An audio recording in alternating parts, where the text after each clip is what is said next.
आज आप देख रहे हैं न्यूज़ 24। आपको बता दें कि बिहार से भ्रष्टाचार मिटने का नाम ही नहीं ले रहा है। आए दिन बच्चों के भविष्य के साथ खेला जाता है और प्रशासन, जो कि कहा जाता है प्रशासन वो होती है जो अपने टैग का काफी सकारात्मक तरीके से उपयोग करता है, लेकिन आज की प्रशासन को क्या ही बोले, वो अपने स्थान की भी नाही गरिमा बनाते हैं और कहा जाए तो देश को एक नकारात्मक संदेश की तरफ ढकेलने का कार्य कर रहे आजकल के प्रशासन। पूर्व डीजीपी यानी कि एसके सिंघल इन दिनों चर्चे में, और चर्चे में रहने का कारण कोई सकारात्मक खबरों की वजह से नहीं, बल्कि कहा जाए तो घिनौनी हरकतों की वजह से वो इस बार चर्चे में है। तो आज तमाम मुद्दों पर बातचीत करेंगे। बातचीत करने के लिए मेरे साथ मेरे सहयोगी मौजूद हैं, श्रेया और तान्या। सबसे पहले श्रेया, एक तरफ आप देख लीजिए कि पूर्व डीजीपी यानी एसके सिंघल काफी जाने माने जाते हैं और कहा जाए तो डीजीपी पद मिलना कोई छोटी बात नहीं हो जाती है। इसके बावजूद वो इस तरह का काम किए, यानी सिपाही बहाली प्रश्न पत्र लीक मामले में उन्होंने जिस तरह का घिनौना कार्य किया है, इसे कहीं ना कहीं हमारे देश में बच्चों के साथ, भविष्य के साथ खेलने का कार्य किए हैं। वो क्या कहना चाहेंगे आप? जी बिल्कुल, देखा जाए तो आए दिन जिस तरीके से बिहार में कहा जाए तो सुरक्षा की बात हो या शिक्षा की बात हो, धज्जियां यूं उड़ती जा रही हैं। कहीं कभी दिखाया जाता है कि करप्ट हो चुकी है, चाहे वो ट्रांसफर पोस्टिंग के मामले में हो या फिर नीट पेपर लीक के बारे में हो, या फिर अभी शिक्षकों के लिए जो वो आवाज़ उठाते हैं अपने लिए, उन्हें सड़कों पर पीट दिया जाता है, उनकी सपनों को इस तरीके से रौंद के चले जाते हैं आगे। उसके बाद कहा जाए तो सिपाही बहाली, ट्रांसफर पोस्टिंग को लेके अभी कुछ दिन पहले ही काफी ज्यादा कहा जाए तो कोहराम मचा था बिहार की सरकार में, तो भी इनके हाथ नहीं कप पाए। वो जिस तरीके से सिपाही का जो पेपर लीक का मामला सामना आ रहा है, जिस तरीके से एक बच्चे के भविष्य के साथ, युवाओं के भविष्य के साथ जिस तरीके से एसके सिंघल खेल रहे हैं, और वो जानते हुए भी कि ऐसे कोई वो छोटे मोटे इंसान तो है नहीं, वो काफी समय काल से कहा जाए तो वो पुलिस लाइन में है, बिहार पुलिस के साथ काम कर रहे हैं और उन्हें बिहार पुलिस की नीति और रणनीति सबके बारे में अच्छे तरीके से जानकारी है। तो वो उतने बड़े पद पर पहुंचे हैं, तो वो इससे भी कोई आसान बात तो नहीं कि उतने बड़े पद पे पहुंच जाना। वहां पे पहुंचने के लिए मशक्कत करनी पड़ती है, अपना खून पसीने की मेहनत करके वो जब इंसान वहां पहुंचता है, वो कहा जाए तो वो चीज कमाया जाता है, सिर्फ आपको ऐसे ही नहीं मिल जाता। तो उन्हें उस चीज की कदर कदर होनी चाहिए थी। और जिस तरीके से उन्होंने बच्चों के भविष्य के साथ खेला, जो आए दिन कहा जाए तो इतने सालों की मेहनत, इतनी सालों की उम्मीद जो थे, उसके साथ वो जब एक परीक्षा भवन में बैठते हैं, परीक्षा देते हैं, और उसके बाद उनसे ये उनसे एक्सपेक्ट करते हैं कि अब मुझे अगर ऐसा कुछ अच्छा होगा तो मुझे नौकरी मिलेगी, मैं देश की सेवा कर पाऊंगा, मैं बिहार की सेवा कर पाऊंगा, अपने लोगों के साथ रह पाऊंगा। ये भी देखिए कि बिहार के मुख्यमंत्री यानी नीतीश कुमार, ये सब उनके सामने होता है और वो चुपचाप देखते हैं। हालांकि ये जो कमीशन लिया गया है, करोड़ों तादाद में वो पैसे कहा जाए तो ऐंठने का कार्य किए हैं, इसके बावजूद बिहार के मुख्यमंत्री उन्हें पद पर नियुक्त करते हैं, उन्हें अच्छी जिम्मेदारी देते हैं। क्या वो वाकई जिम्मेदारी के लायक थे? जी, जिस तरीके से नीतीश कुमार की बात की जाए तो नीतीश कुमार बिहार के मुख्यमंत्री हैं, तो ऐसा तो नहीं है कि अगर बिहार में कुछ हो रहा है तो उन्हें किसी चीज़ की कानो कान खबर ही नहीं है। आए दिन बिहार में इतनी ज़्यादा हत्या हो जाती है कि बीजेपी के नेता की हत्या हो जाती है, और उसके बाद आए दिन शिक्षा के साथ कहा जाए तो पढ़ाई के साथ इतना बड़ा खेल किया जाता है, और वो भी एक दो बार नहीं, कई मामले हैं सामने प्रिया, और वो भी बहुत पहले के नहीं, अभी अगर 3 महीने 6 महीने पहले के देख ले, किस तरीके से शिक्षा की धज्जियां उड़ाई जाती है। और उसके बाद बिहार में ये बोलेंगे कि हम ये योजना ले आए हैं, ये योजना ले आए हैं। जिस तरीके से आए दिन घटना होती है, किस तरीके से सुरक्षा व्यवस्था पर सवाल उठाए जाते हैं, उस समय नीतीश कुमार कोई नया कहा जाए तो पॉलिसी ले आते हैं, फिर कोई नया संगठन बना लेते हैं, जिसके वो जो बात होती है वो वहीं दब जाती है और दूसरे जगह मुद्दा कहा जाए तो चला जाता है। तो उससे ये जरूरी नहीं हो जाता कि अगर वो मुद्दा पे बात नहीं हो रही तो वो मुद्दा एग्जिस्ट ही नहीं करता। जिस तरीके से आए दिन सीएम नीतीश कुमार पर कई सवाल उठाते हैं, लेकिन वो चुप्पी साधे रहते हैं। आने वाले विधानसभा 2025 की बात की जाए तो वो उसके लिए देखा जाए तो काफी ज्यादा सक्रिय है। उन्हें पता है कि उनके मुकाबले का कोई नहीं है शायद, तो जिस तरीके से इसलिए वो हर चीज को बड़े ढील दे के रखते हैं काफी। और कहा जाए तो डीजीपी जो उनके काफी खास माने जाते हैं, काफी ज्यादा करीबी माने जाते हैं, तो अगर वो अपनी मित्रता में अगर किसी की गलतियां छुपा रहे हैं तो ये कहना गलत नहीं होगा कि ये सारे की कर्म कांड में उनका भी भी कहीं ना कहीं बहुत बड़ा हाथ है, क्योंकि अगर वो चाहते तो वो कहीं ना कहीं उसको जाके रोक सकते थे।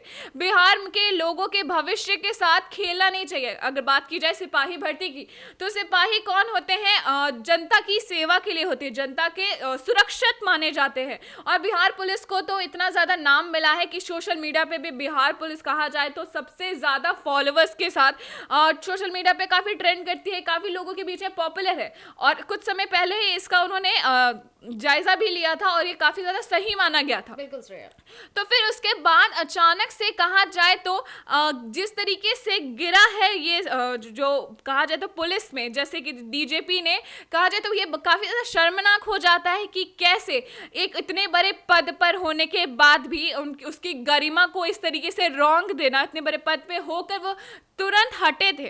तो उसके बाद अगर पता चला और जिस तरीके से ऐसा कांड कहा जाए तो वो बाहर आया है, तो ये बहुत ज्यादा शर्मनाक हो जाता है प्रिया, जी। बहुत ज्यादा। बिल्कुल जी। तान्या, जैसा कि अभी बिहार में जो कुछ भी चल रहा है, भ्रष्टाचार देख लीजिए किस तरह से पूर्व डीजीपी यानी एसके सिंघल सिपाही प्रश्न पत्र को लीक कराते हैं। ये कहीं ना कहीं बच्चों के भविष्य के साथ खेला जाती है। हालांकि 2023 में जब नियुक्तियां निकली थी, कई लोगों ने इस फॉर्म को भरा था। लोग काफ़ी कहा जाए तो उत्साहित थे अपने एग्जामिनेशन को लेकर, लेकिन प्रश्न पत्र लीक कर देते हैं। कोलकाता में जाकर जिस रूम में वो ये कार्य करते हैं, काफ़ी ये घिनौना कार्य हो जाता है, बच्चों के भविष्य के साथ खेले। जी देखिए, मैं इस बात से सहमत हूँ कि ये जो कंपनी है कॉलटेक्स मल्टी वेंचर, इससे इसी बात पे ठेका दिया गया था कि हमें 10% का कमीशन मिले।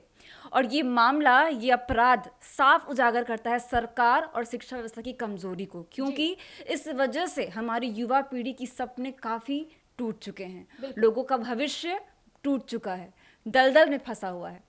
और ये जो धांधली है, ये जो अपराध किया गया है इनके द्वारा, ये साफ दर्शाता है कि हमारी जो शिक्षा व्यवस्था है वो कितनी कमज़ोर है, जो कि काफ़ी गंभीर चिंता का विषय है। लेकिन मैं इसमें ये भी बात जोड़ना चाहूँगी, पूरी तरह से प्रशासन को दोषी ठहराना अनुचित है, क्योंकि बात यह है कि ये जो अपराध है एक संगठित अपराध है, इसमें कई पक्ष शामिल हो सकते हैं, क्योंकि ये किसी अकेले की बस की बात नहीं है। इसमें कई लोग शामिल हो सकते हैं और इसमें कई लोगों का व्यक्तिगत लाभ भी हो सकता है। देखा जाए तो अगर इस बात पर, इस अपराध पर, इस करप्शन पर अगर अंकुश लगाना है तो सरकार, प्रशासन और समाज तीनों को मिलकर काम करना होगा। तब कहीं ना कहीं जाकर इस व्यवस्था पे, इस करप्शन पे पूर्ण विराम लग सकता है। हालांकि ईओयू इसकी जांच को लेकर के काफी सक्रिय हो गई है, उस पर क्या कहना चाहेंगे आप? देखिए, ईओयू की जांच जो चल रही है वो काफ़ी आगे तक पहुंच तो चुकी है, लेकिन उसका कोई ठोस निर्णय सामने नहीं आ पाया है, क्योंकि जिस तरह से ये धांधली चलती आ रही है, जो प्रिंटिंग प्रेस है कॉलटेक्स मल्टी वेंचर, इसे जिस तरीके से धांधली की है, पीछे से जाकर आगे पीछे दिस दैट इतना जो किया गया है, कई सबूतों को मिटा भी दिया गया है, छुपा भी दिया गया है और कहा जाए तो जला भी दिया गया है। तो ईओयू चाहते हुए भी प्रॉपर इन्वेस्टिगेशन नहीं कर पा रही है। तो इस मामले में क्या निष्कर्ष निकल के सामने आएगा, ये देखना काफी दिलचस्प होगा। जी श्रेया, जैसा कि आपको बता दें कि जिस तरह से अभी तान्या ने बताया कि जिस तरह से लोग इस बात को छिपाने की साजिश की है, यहाँ तक कि बातें ये भी निकलकर सामने आ रही है कि गेट के पीछे यानी घर के पीछे जाकर पैसे का लेन देन किया गया। ये साफ तौर पे जांच में इन बातों का खुलासा हुआ है। इतना ही नहीं, आपको बता दें कि एसके सिंघल की पत्नी का भी सारा डॉक्यूमेंट वेरिफिकेशन चेकिंग किया गया। उस दौरान कई ऐसे अकाउंट्स पाए गए हैं जिसमें फर्जी तौर पे पैसे का लेन देन हुआ है। इस पर क्या कहना चाहेंगे आप? कि देखा जाए तो जैसे ईयू ने बताया कि घर, उनके खुद के घर के पीछे जाके पैसों का जो था वो लेन देन हुआ है। तो ये साफ साफ दिखाता है कि जो डीजीपी थे एसके सिंघल, उन्हें सरकार से कोई भय नहीं है, क्योंकि उन्हें लगता है कि उनकी महत्वता है इतनी ज़्यादा और इतना साल जो यहाँ काम किए, उनकी जो रेपुटेशन है, उन्हें कोई बोलेगा नहीं, उन पर कोई उंगली नहीं उठाएगा। तो जिस तरीके से ये देखा जाए तो साफ साफ सुरक्षा व्यवस्था की कहा जाए तो उल्लंघना करना है और उनके ऊपर काफ़ी बड़ा कटाक्ष डालना है कि जिस तरीके से आप खुद उस सुरक्षा व्यवस्था की कहा जाए तो भगवान माने जाते हैं डीजीपी, कि वो उसी पद पर बैठ के उसी की उल्लंघना करना, ये काफ़ी ज़्यादा बड़ी और शर्मनाक बात हो जाती है।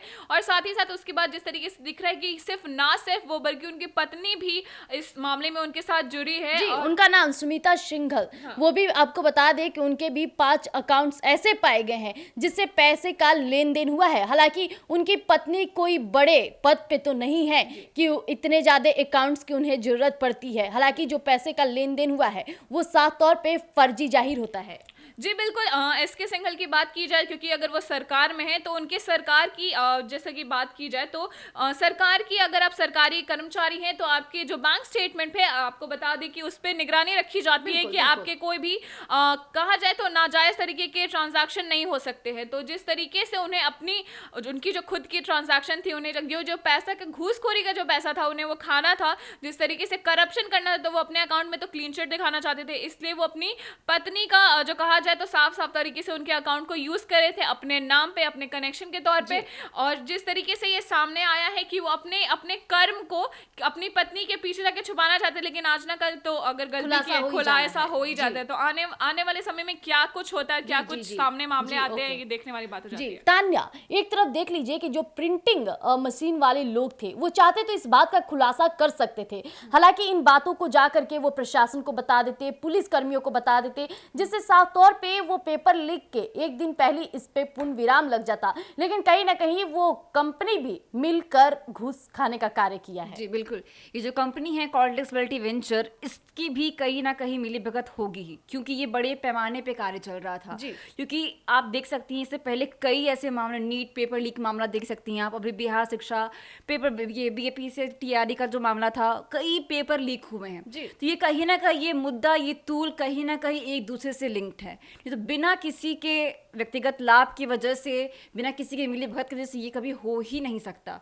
और ये जो 10% कमीशन वाला मामला है, ये भी कहीं ना कहीं सरकार और ये प्रशासन दोनों मिलकर ही इसमें ये जो कार्य किया गया है। जी, तो जैसा कि अभी आपने सुना, हमने तमाम मुद्दों पर बातचीत की। हालांकि जिस तरह से बिहार में इस वक्त भ्रष्टाचार का रूप पकड़ा हुआ है, कहा जाए तो आए दिन कोई ना कोई प्रश्न पत्र लिख करके भ्रष्टाचार को शो करता है, या फिर कहा जाए तो कोई घिनौनी हरकतें कर कर। लेकिन कब तक ऐसा होता रहेगा, बिहार के मुख्यमंत्री कब तक ये सब देखते रहेंगे और ऐसे ऐसे लोगों को पद पर बैठाएंगे जो आज न कल हमारे भविष्य के साथ खेले। प्रधानमंत्री नरेंद्र मोदी को भी इस पर जरूर सोचना चाहिए। बिहार के मुख्यमंत्री जो भी कार्य कर रहे हैं, जो भी लोगों को नियुक्त किया जा रहा है, उन पर सोच विचार जरूर करें। तो तब तक इतना ही। ऐसी तमाम खबरों के लिए आप बने रहिएगा एक न्यूज़ 24 पर। धन्यवाद।